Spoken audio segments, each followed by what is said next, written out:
මට නම් දැන් හැමදේම එපා වෙලා තියෙන්නේ අනේ. ඔයත් එහෙම හිතනවද?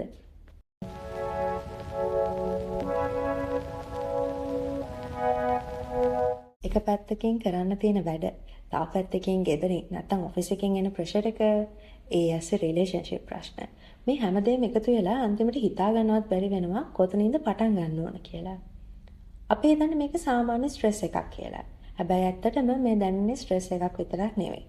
මේකට මනෝවිද්‍යාවේදී කියන්නේ ඕවර්වෙල්ම් වෙනවා කියලා. ඒ කියන්නේ දරා ගන්න බැරි තරමට හිත පිටලා ඉතිරිලා යනවා වගේ කියන එක. ඒක හරියට නිකන් ජීවිතේ හැම ප්‍රශ්නයක්ම එකම දවසේ එකම වෙලාවක වෙනවා වගේ දැනෙන හැඟීමක්. සමහර විට ඔයාට ජීවිතේ මේ වගේ ලොකු ප්‍රශ්නයක් වෙලාම නැතුව ඇති. හැමදාම හිතට එකතු වුණු පුංචි පුංචි ප්‍රශ්න එකතු වෙලා අන්තිමට හැමදේම ලොකු කන්දක් වගේ හිතට බරක් වෙලා වෙන්නත් පුළුවන්.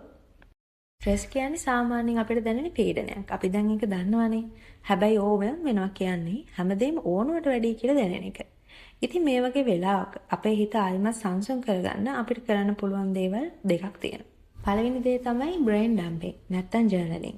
ඒ කියන්නේ ඔළුවේ තියෙන වද දෙන හැම ප්‍රශ්නයක්ම කරන්න තියෙන හැම වැඩක්ම වගේ එකක් නෑර කොලයක ලියන්න. එකෙන් ඔළුවේ තියෙන බර ගොඩක් අඩු වෙනවා. දෙවෙනි දේ තමයි the 5 minute rule. හැමදේම එකපාර කරන්න යන්නේ නැතුව කරන්න තියෙන වැඩවලින් විනාඩි 5කින් කරන්න පුළුවන් එකම එක පුංචි වැඩක් විතරක් තෝරගෙන ඒක විතරක් කරන්න. මේ වගේ පුංචි පුංචි ටෙක්නික්ස් වලින් පුළුවන් අපේ බ්‍රේන් එක ආයෙ රීසෙට් කරගන්න.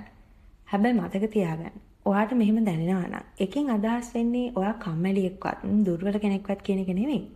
මේ වෙලාවේ ඔයාගේ මනසට නැත්තම් හිතට දරාගෙන ඉන්න පුළුවන් බරට වඩා වැඩි බරක් ඔයා කරට අරන් ඉන්නවා කියන එක විතරයි. ඊළඟ කොටසින් අපි කතා කරමු ඕවර් තින්කින් ගැන. එතකන් හැමෝම පරිස්සමෙන් ඉන්න. බයි බයි.